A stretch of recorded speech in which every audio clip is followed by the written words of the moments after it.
This is the Saturday Morning Serial Podcast with your host, Amanda Ann.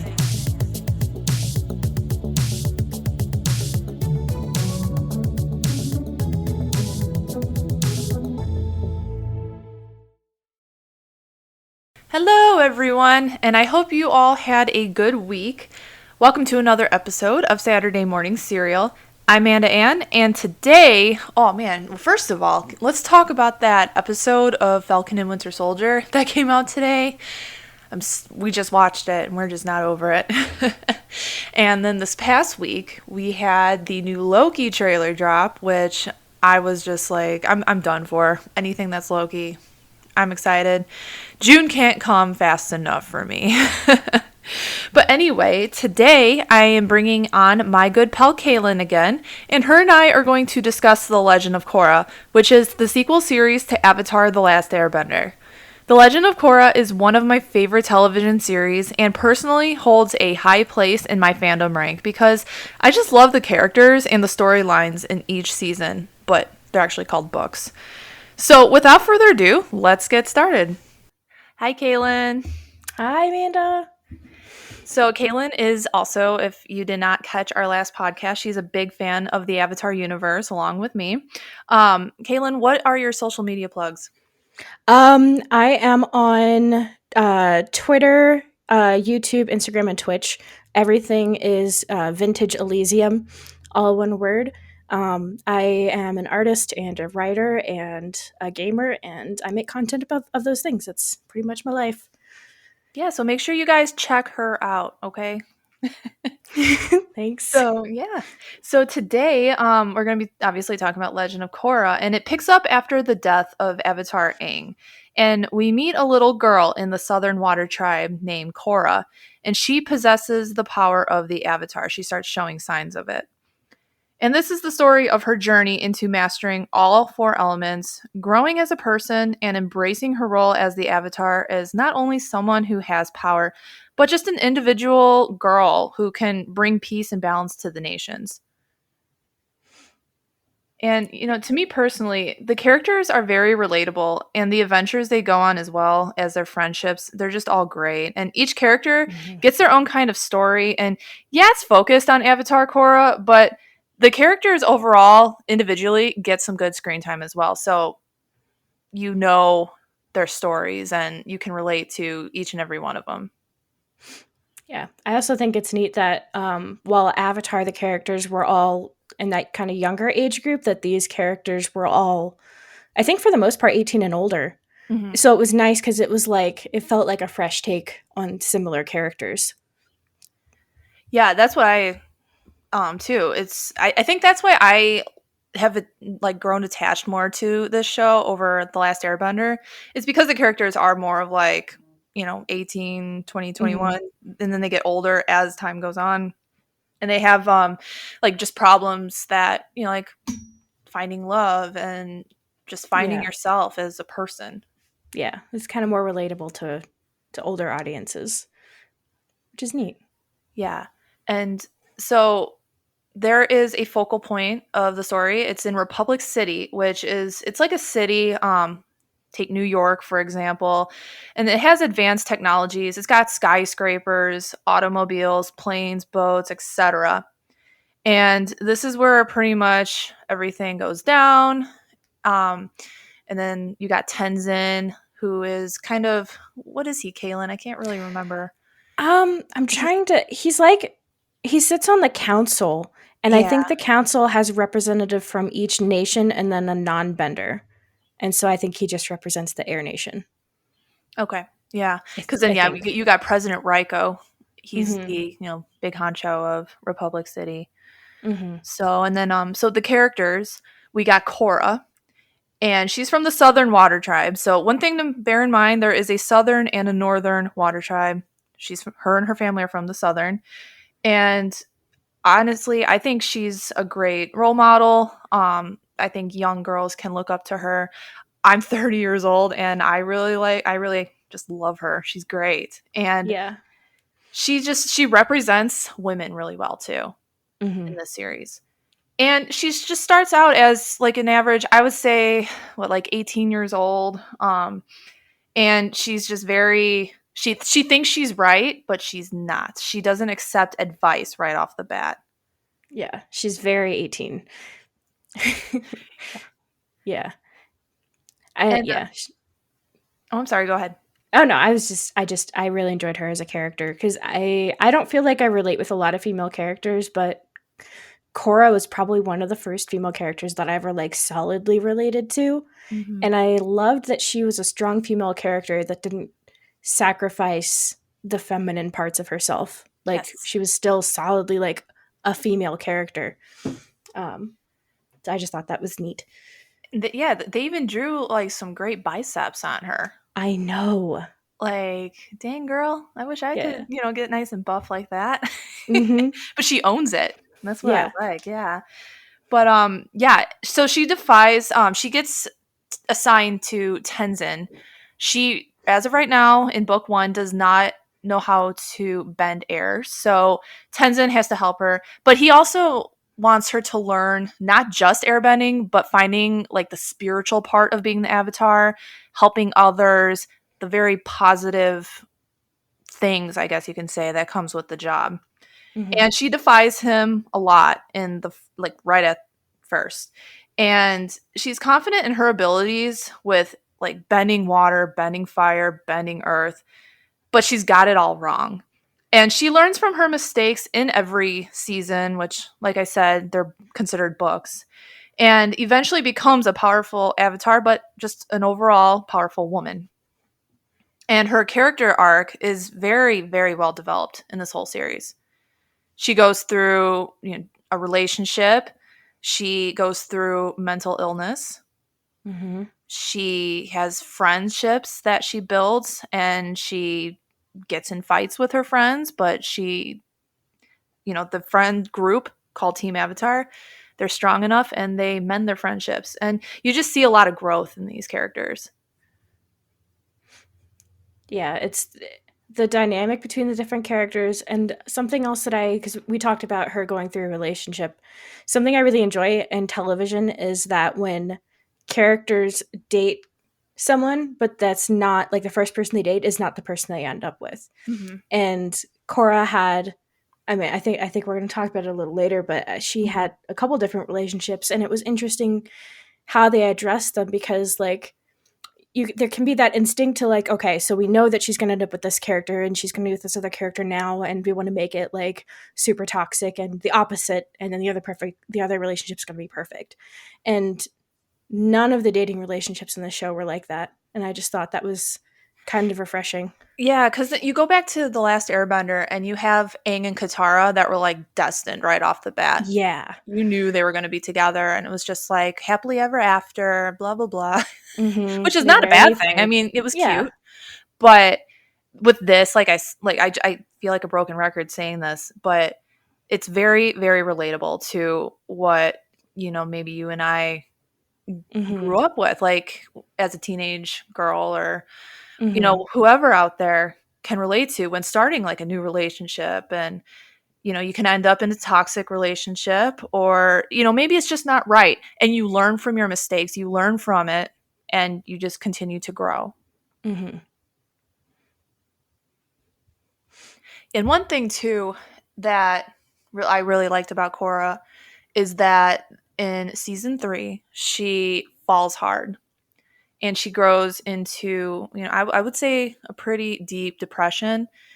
And Mm-hmm. I feel like book 4, which is season 4 too, if um Mm-hmm. it deals with mental health, and that's a big thing with me. I'm a supporter of mental health awareness, and I really appreciated that as well.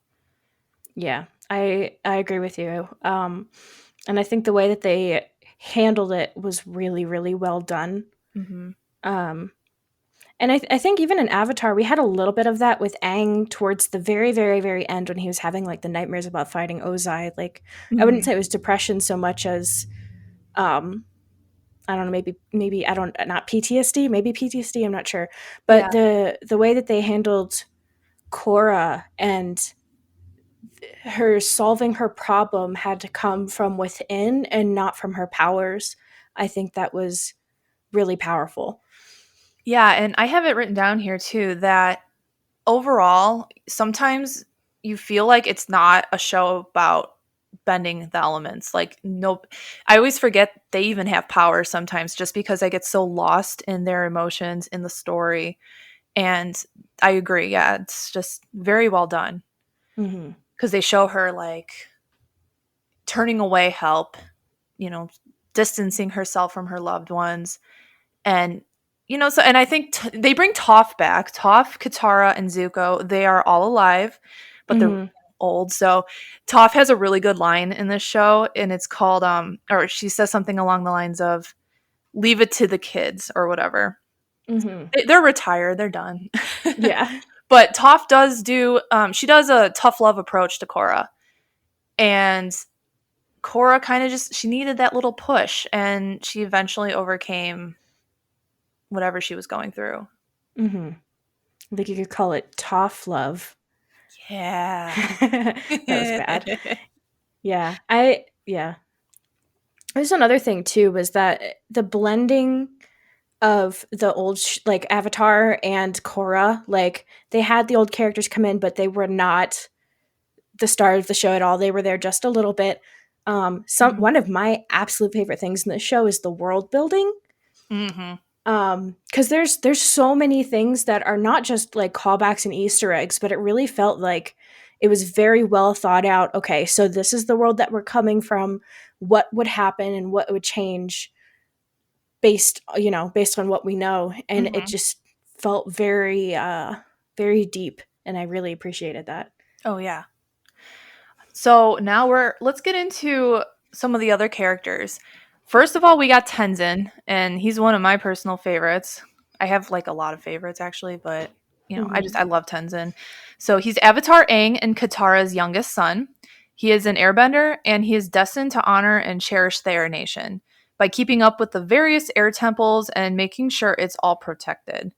His siblings are his oldest brother Boomy, with he does not have any bending at all, but he's actually pretty funny. He's cool.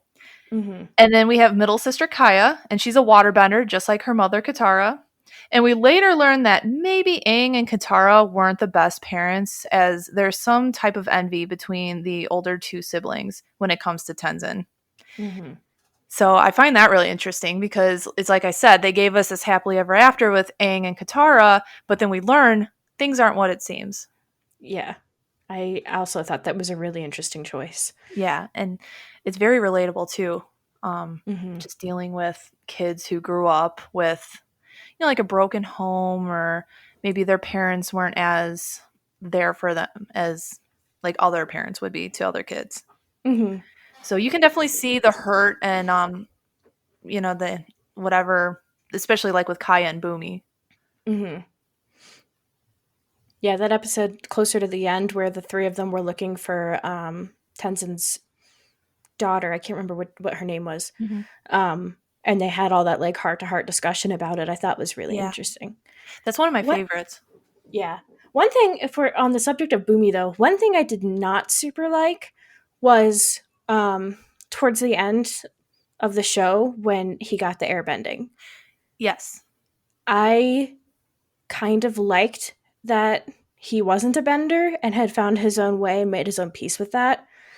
And I kind of felt like it would have been an opportunity for okay, cool, you have the powers, and then you see that, you don't need them to be a great person, which kind of relates back to Sokka and Hmm. even Asami.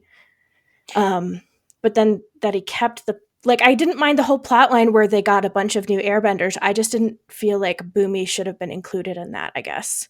That's really interesting because I never thought of that until now. So yeah, I have to agree with you because he takes after his uncle Sokka. Like, come on, Hmm. Sokka's Yeah. cool. Who wouldn't want to?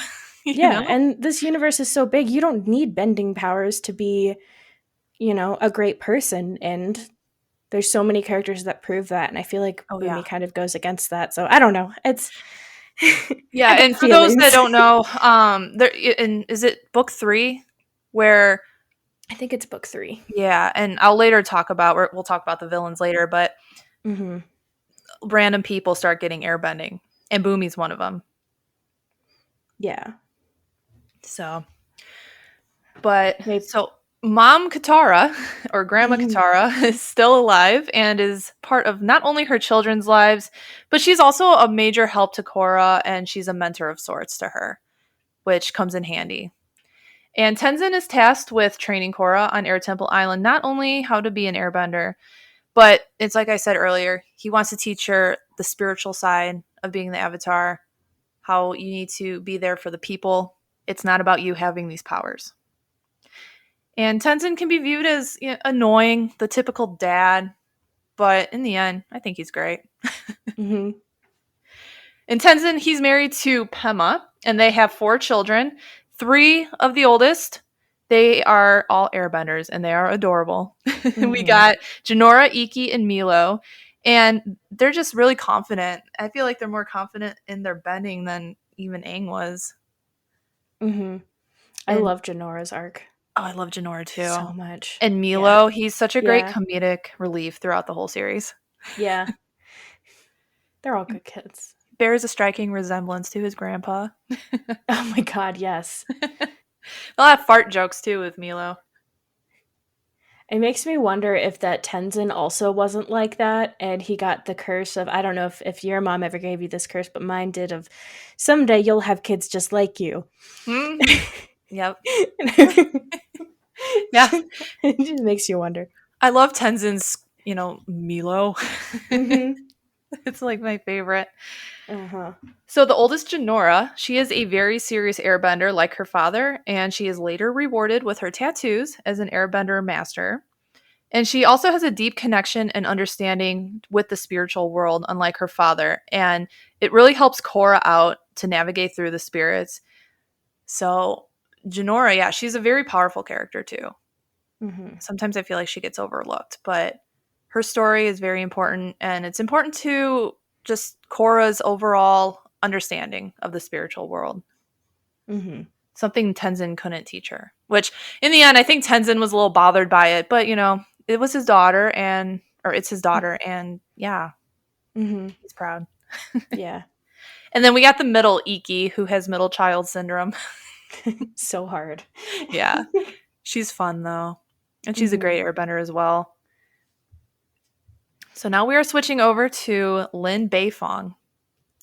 She is the Yes. police chief of Republic City and is a master metal bender, just like her mother Toph. And she actually took over the police chief role because her mother retired. And Toph actually was the one that founded the police force of Republic City. And Lynn is a rough and tough character with a hidden, vulnerable side to her.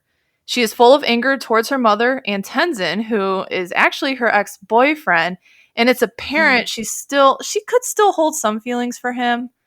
Oh, she And does, absolutely. yeah, and she takes her job very seriously, but in the end, and I love this, is that she has such a soft spot for Team Avatar and becomes an ally to them. Mm-hmm. So let's talk about Lynn. She's a lot of people's favorites. Yeah.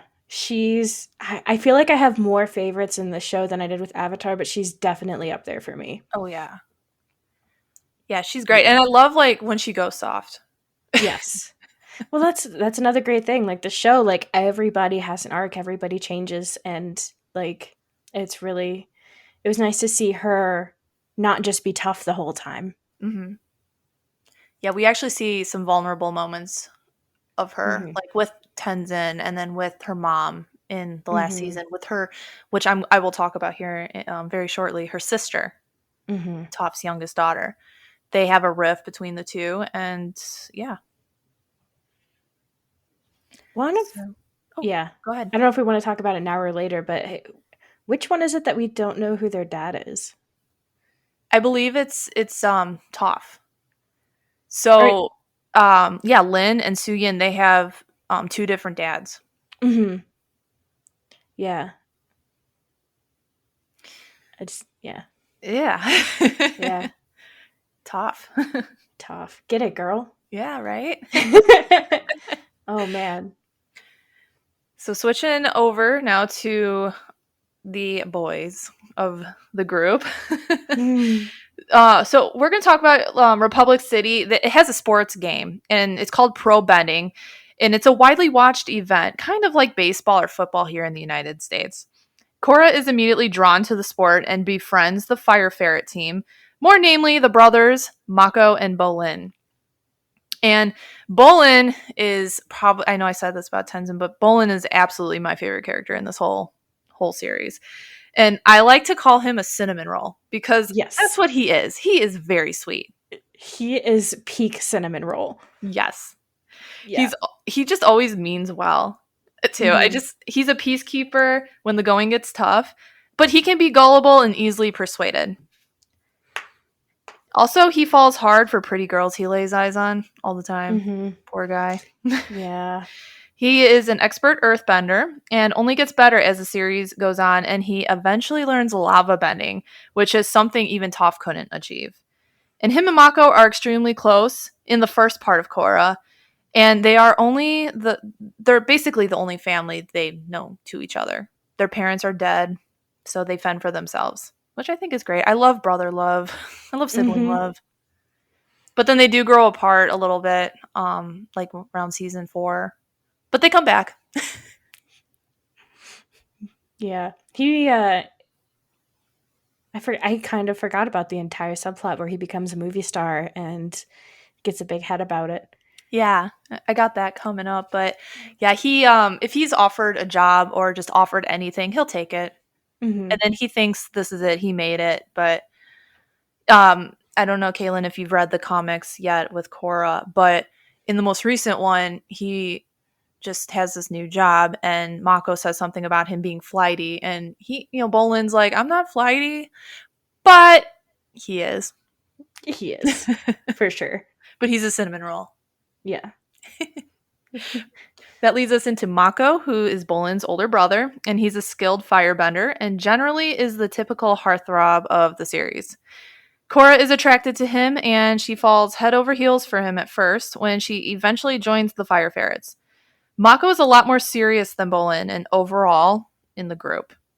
He eventually joins Lynne on the police force and he's basically a cop the whole time. And he eventually becomes a bodyguard to the Earth Kingdom Prince in book 4. And he immediately he doesn't return feelings for Korra right off the bat, and he falls in love with a girl who almost hits him with a motorcycle, and her name is Asami. I'm just saying Asami can hit me with a motorcycle.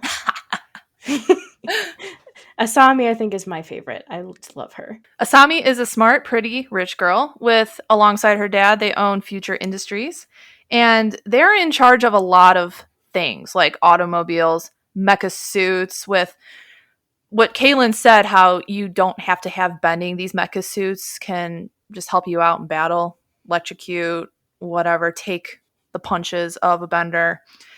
And her dad betrays her in book 1. So she's kind of fending for herself and running Future Industries by herself. And she's actually a very smart and strong woman. And she's not your typical attractive woman with whom, like, she's the damsel in distress type. Because you instantly think, like, oh God, here we go. But no, not at all. Yeah, I was so confused with Asami when she first got introduced because, like, you know how, like, in the 90s, all of the evil women cartoon characters had the dark hair and the green eyes, and Mhm. I was just, like, so internally conflicted, like, I want to like you, but I don't know if I can trust you. Yes. Yeah. Yeah. And it lasted the whole show. But I love her so much. Mm-hmm. Yeah. And so Mako instantly falls in love with her. And there's some jealousy between Korra and her and Asami really don't hit it off right off the bat. But Asami genuinely wants to be friends with Korra. And you see Korra kind of just like accepting it. And she does become friends with Asami. And they, like I said, they do have like a rocky start, but their friendship overcomes so much that in the end, we'll get to that later. Stay tuned.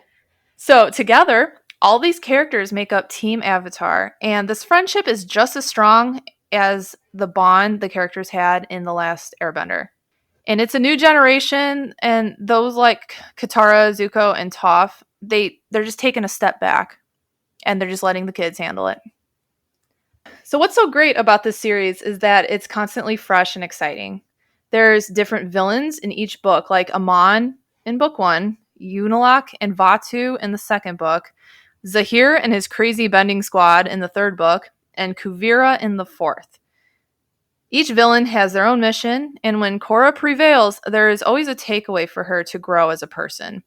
Another thing that these villains and their stories is that they make the series darker than what Last Airbender was, at least in my opinion. Mm-hmm.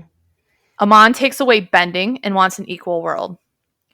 Unalaq wants to be a partner with Vatu, who's the dark spirit, and just genuinely rule the world. He's passionate about just wanting to rule the world. Mm-hmm. Yeah. So your typical villain with that. Yeah. But Zahir, now this one is a really interesting one. He's out for vengeance, and I know some audience members, they do kind of feel sorry for him, which is kind of crazy. Yeah. I thought he was I think he was the most interesting villain. I agree. I don't say that I pity him, but I think he's the most scary because he's the most realistic, if that makes sense. Yeah, And plus, honestly. Oh, I'm sorry, go ahead. oh, I was just going to say, and then some of the stuff he does is just like the scariest stuff I've seen in Avatar universe, and you know what I'm talking about. Yes. I was going to say, yeah, this is actually the season where I really got drawn into the series Mm-hmm. because it was so dark and so like, oh, they're actually doing that. Like Yeah. they're going for it. And like Yeah. it's one of the darkest fights in the Avatar universe. And Kalynn, I don't know if you know this, but Nickelodeon actually pulled Korra because of Oh, reasons like this. Yeah. wow. So the only way to like watch these new episodes was it's just Blu-ray, the DVD, the Blu-ray disc, and then Wow. it was on Amazon Prime to buy. Jeez. Because of, like I said, I'm just gonna give it away here. Someone's head gets blown off in book 3. So obviously Yeah. Nickelodeon would pull that, but they Yeah. went for it, and that's what made this. It went with the story. Mm-hmm. Yeah, and I think in retrospect, which might be why Nickelodeon is doing what they're doing now with the creators, I think in retrospect, like shift target audiences instead of canceling the show because Mm-hmm. it's really, I mean, I didn't watch it until it was on Netflix, but I mean, everyone I've ever talked to loves the show. Yeah, and they're like our age too. Mm-hmm. That and even Mike, he thinks it's really just equivalent to even like the Marvel universe, the Mm-hmm. story, the characters, all that. Yeah. I guess it's another thing. So I watched this when it came on Netflix. I didn't watch it when it came out. So I Same. judged this through the lens of now, and I shouldn't for some things. But that's also a good point is that like now kids watch Marvel movies and I think that's a lot more violent than the average things that were on TV when this came out. Mm-hmm. So interesting. Yeah, I agree. So then in book 4, we have Kuvira, and I'm going to talk about her in a moment because to me, she's one of the best villains I've seen, like just in animation. Mm-hmm. So, but as the series progresses, we are introduced to even more important characters. And in the end, it feels like just one big family. It's like a bunch of, misfits joining into one. It's kind of like the Avatar Avengers. Yes. Yeah. In book 2, we are introduced to Varric, who is a billionaire and runs his own company. And he literally owns everything. And he's just a massively successful person. He has like a business on the high seas that he gets the majority of his profit from. But he's also another comedic relief character. And he eventually does befriend Team Avatar after betraying them a little bit. But that's part of his scheme. But he really takes Bolin under his wing, and we mentioned how Bolin becomes a movie star. Varric is actually the Steven Spielberg of the Avatar universe. Mm-hmm. So Yeah. he invents movers, as they're called. They're movies, and he puts Bolin in the starring role of Nuttuck. Yeah. Yeah, he's a very Howard Hughes character, which I thought was hilarious. Yeah. And then Varric is seen with his assistant Julie, and Julie's another one of my favorites, and I love her in the comics. She only gets better in the comics. Oh my gosh. Oh Can't man. recommend that enough. And Julie does absolutely everything for him. But her big moment comes in book 4, where she is seen not only as his assistant, but his equal. She is just as smart and maybe even smarter than him, and the two of them are master inventors. And to me, it's such a big Iron Man and Pepper Potts vibe. Mm-hmm. Absolutely. We were watching Iron Man like a few weeks ago, and I'm like, this is Varric and Julie. This is Iron Yep. Man and Pepper Potts. Like, what? Yep. And I And love it. yeah, Julie is also sneaky and always has a plan, which eventually earns her a spot in Team Avatar as well, because she is just so brilliant, but she's also kind and considerate, unlike, Varric can be sometimes. Mm-hmm. After some betrayals and time apart in book 4, her and Varric eventually come to realize they love each other, and they get married in the series finale. So Yeah. I love their dynamic. I love it so much. Yeah. It's It's a very running sweet. gag. Julie, do the thing. I say that all the time with my boyfriend. Same. We're always like, do the thing. Yep.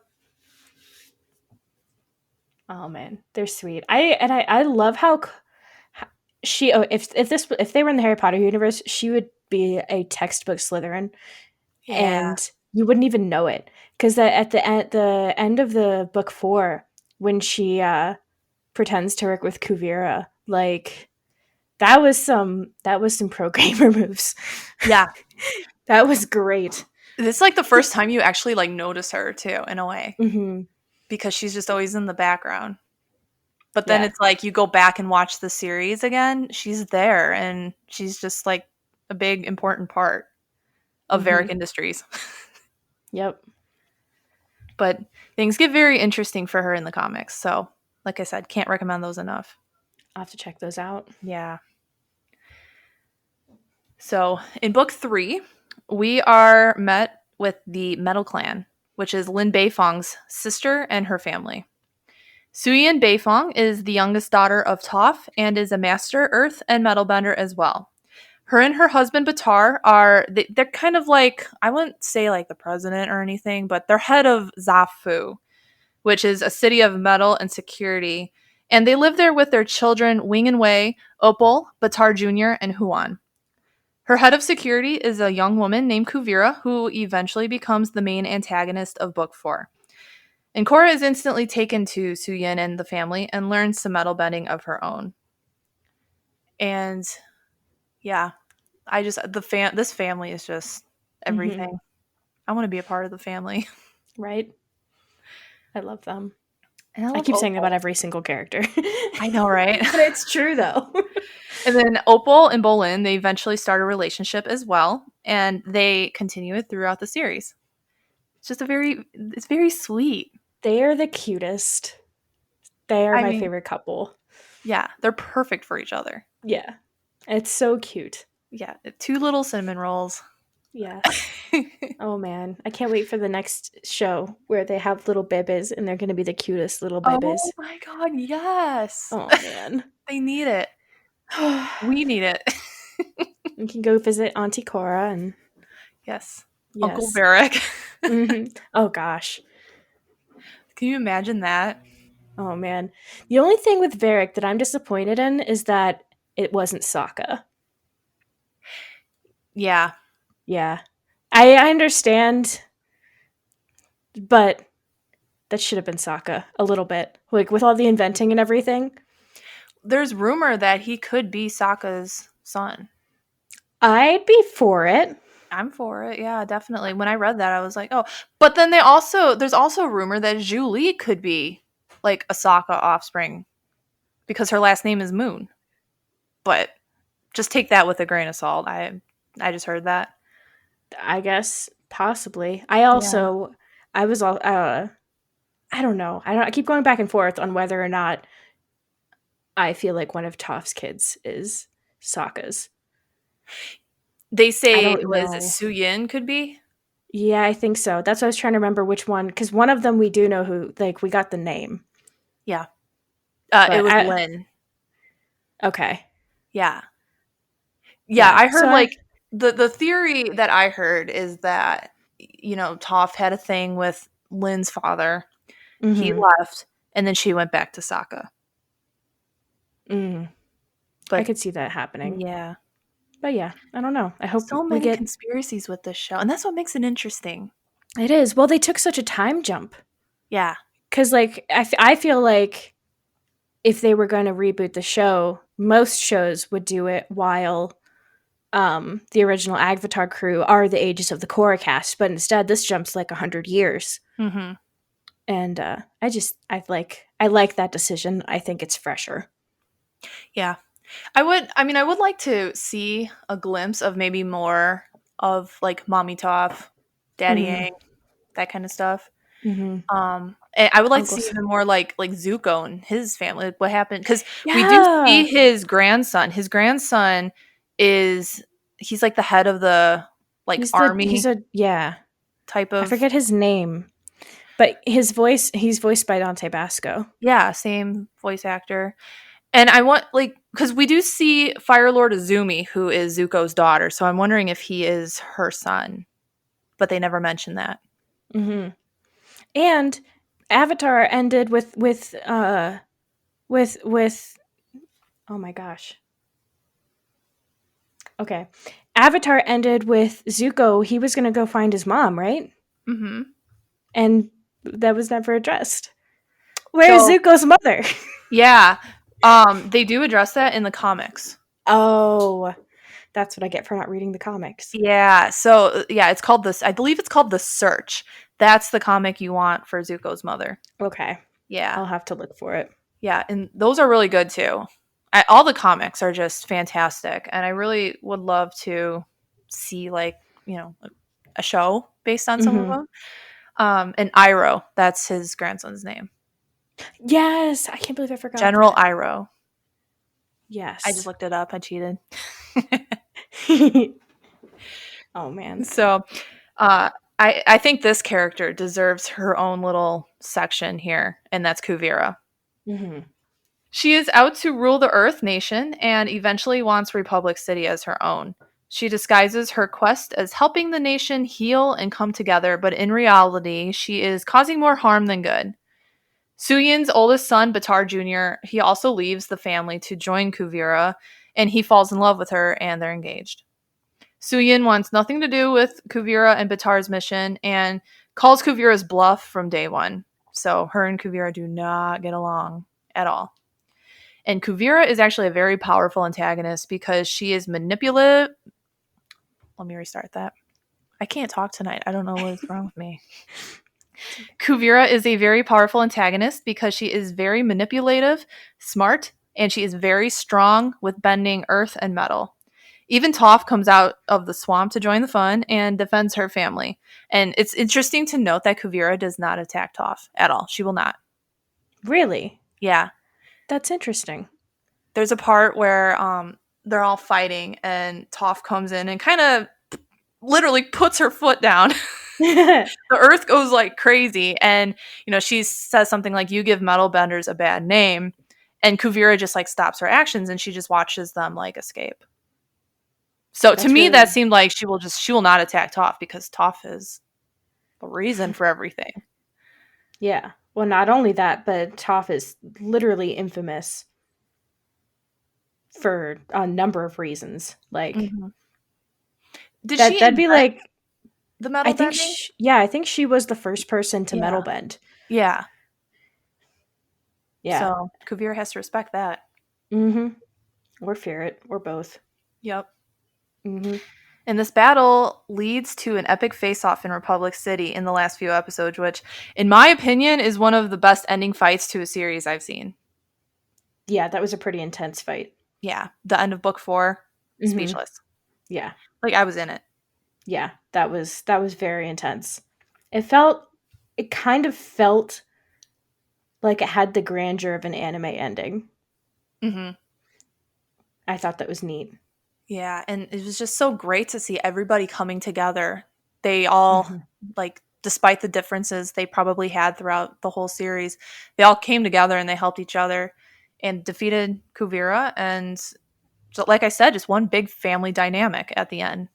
they all come together at Varric and Julie's wedding. They're all dancing and they're all happy. I love that. Mhm.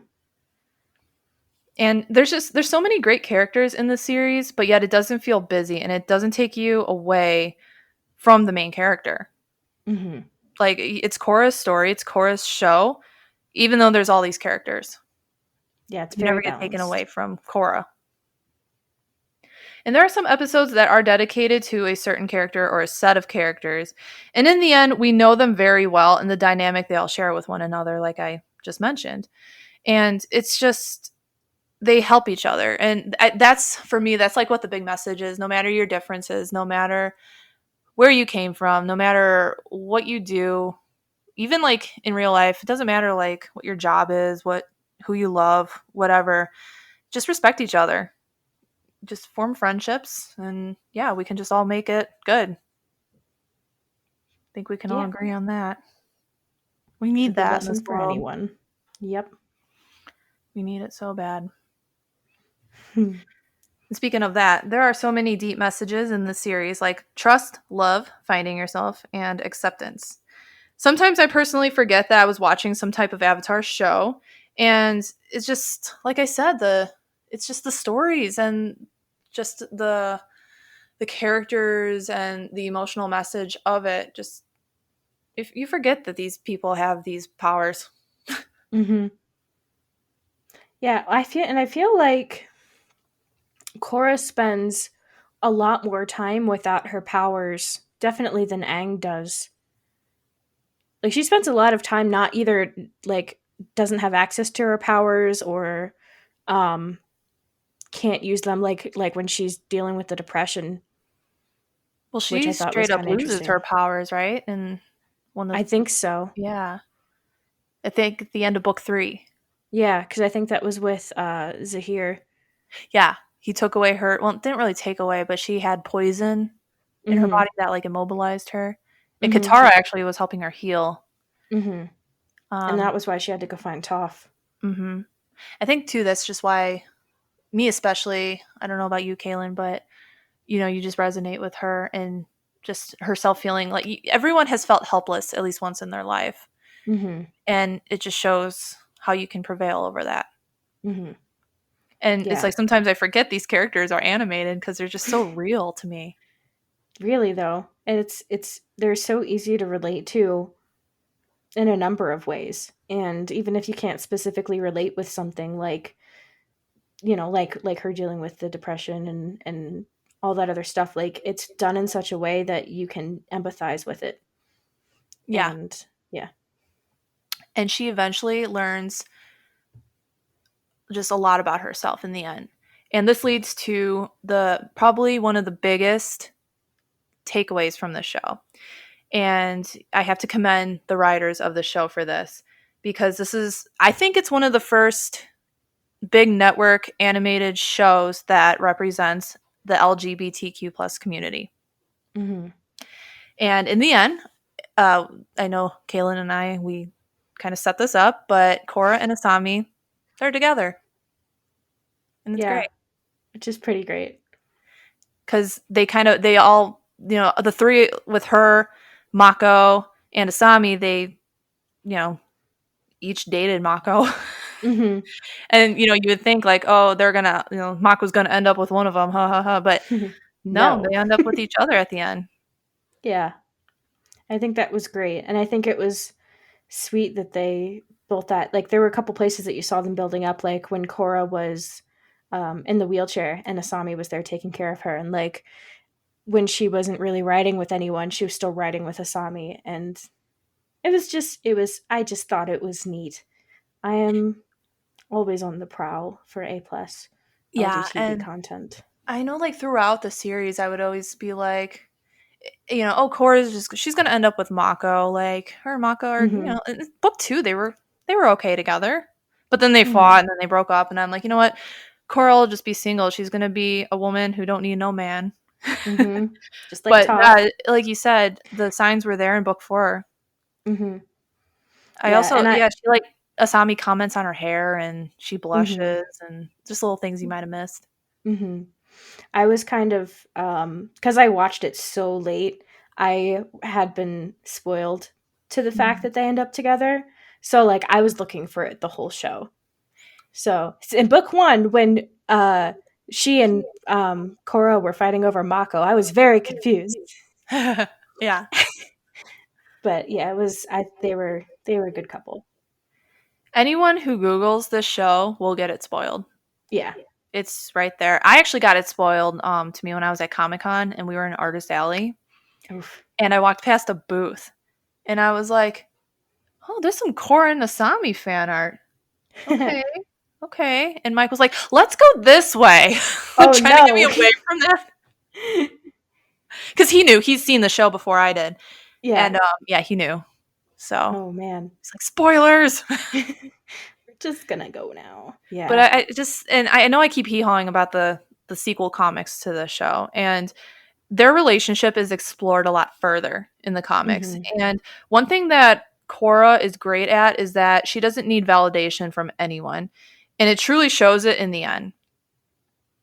And she's just, overall just a great role model for young women, young girls, any age, to show them love who you love and be who you want to be and believe in yourself. Yes, and that is a good message for anyone. Yes. Just take it and go. Yeah. So overall, this series has gotten mixed reviews, unfortunately. Um, there's just some people who are just so genuinely in with The Last Airbender, and that's it. They don't want to hear about anything else. They think Hmm. it had like a perfect ending, yada yada, whatever. But there's people that really like this show too, like you and I. So and that's why we're Hmm. here to talk about it. It's to spread awareness. So watch Yeah, it. it's a fantastic show. It's a great companion piece. Like again, like a lot of the world building choices. Like I just remember watching it the first time and I was like blown away. Um, like Cabbage Corp. Yeah. That's one of my favorite things. Yeah. Yeah, and you do see like the little nods towards like the Avatar Last Airbender Hmm. series. Like Aang, there's a picture of Aang eating sushi or whatever, And I really do like the flashbacks too to Aang being kind of like Korra's guide. Hmm. He's not like really like a guide to Tenzin per se. He's more of a guide to Korra. Hmm. And yeah, and get your merch at Box Lunch. Yes. I just picked up a shirt. It's like a sweet Korra shirt. Oh, neat. Yeah. They got different things like shirts, sweatshirts. Mike has a Fire Ferret shirt. Oh my gosh. Yeah. I need one. I need 10. I need all of them. I'm just so happy to see merch.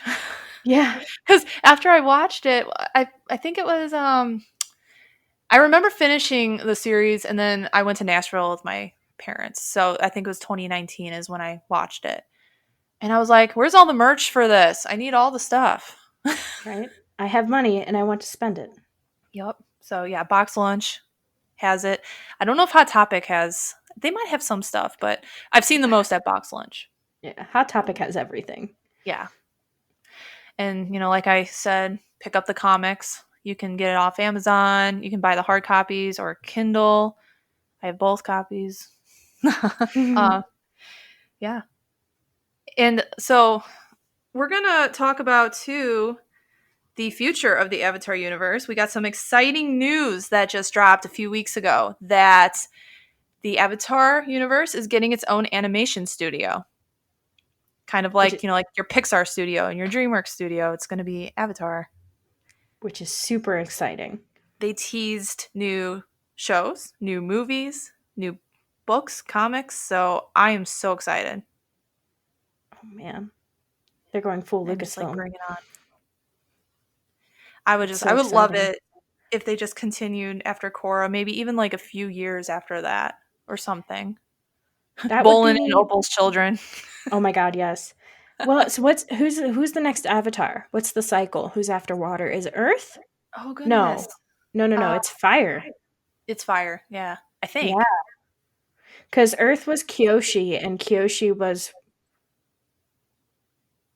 Oh no. So it was The one Roku before, was right before Aang. yeah, So it's fire, air, water, Earth. So Earth is Earth. next. Yes. Okay, Oh there my we go. gosh, it could be Bolin and Opal's kid.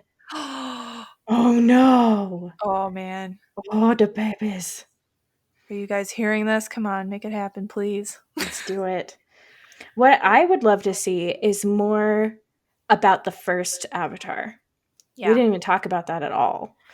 There were a couple episodes talking about it. It had to do with Avatar Wong Mm-hmm. and how his deep connection with the spirits, especially.